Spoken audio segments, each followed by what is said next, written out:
Hello, welcome. It's Neil Dugan here again, and we're on the tail end now of the 30-day depression challenge, and we're at the point where we're really able to talk about how we're actually coming out of depression, turning depression, anxiety and or mania into a state of awakening so that there can be enlightenment to actually occur.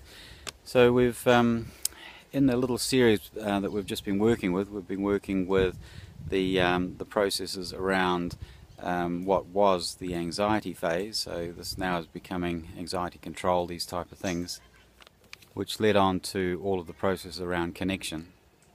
Then we had a look at what we had been considering, or in the suffering cycle, was depression, and that sense of everything being very, very slow. And what we were looking at there was the outcome of peace, so actually attaining peace in that outcome, or in that section of the cycle. And now what we're going to do is we're going to talk about what was the manic or fast part of the cycle, but for which we are now actually finding that we are able to achieve all of the harmony that we might ever want. So the harmony is actually achieved through the creation of solutions, and indeed creative solutions. So we end up in a state of harmony by completing work, by carrying out work, so that we actually have creative solutions which can then be applied to all facets of our life.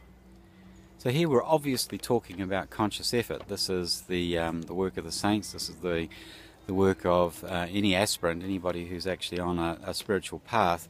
The understanding is that there has to be this kind of conscious effort, and we're really applying conscious effort here in this step because we are in the stage of carrying out reconciliation of the two earlier phases.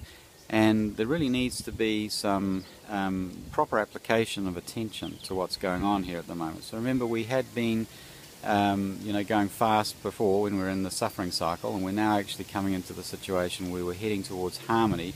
We're achieving this harmony. The harmony is coming out of the processes around actually taking action and applying conscious effort.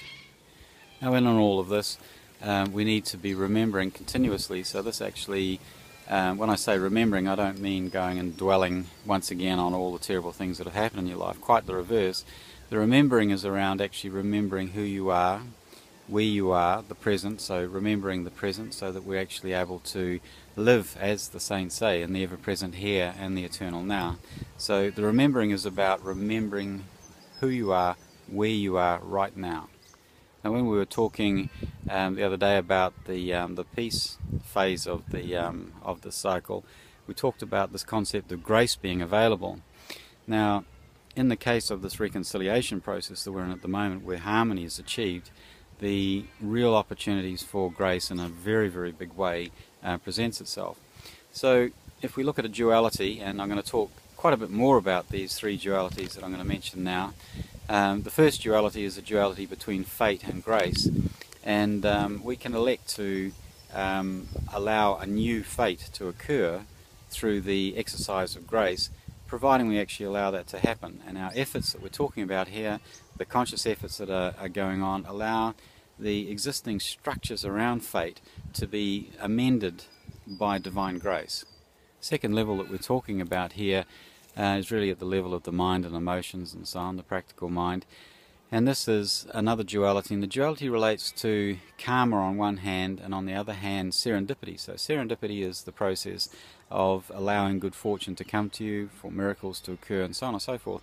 These things only occur through this conscious effort that we're talking about. So all the conscious effort gets applied in here, and we can look to shifting the balance from a completely asleep state of karma into a state of serendipity. Now, this is just a different variation on karma, of course. I'm not saying that karma doesn't exist by virtue of what we're talking about, but what you're doing here now is through your conscious effort, through your conscious endeavors, you're beginning to create your own karma.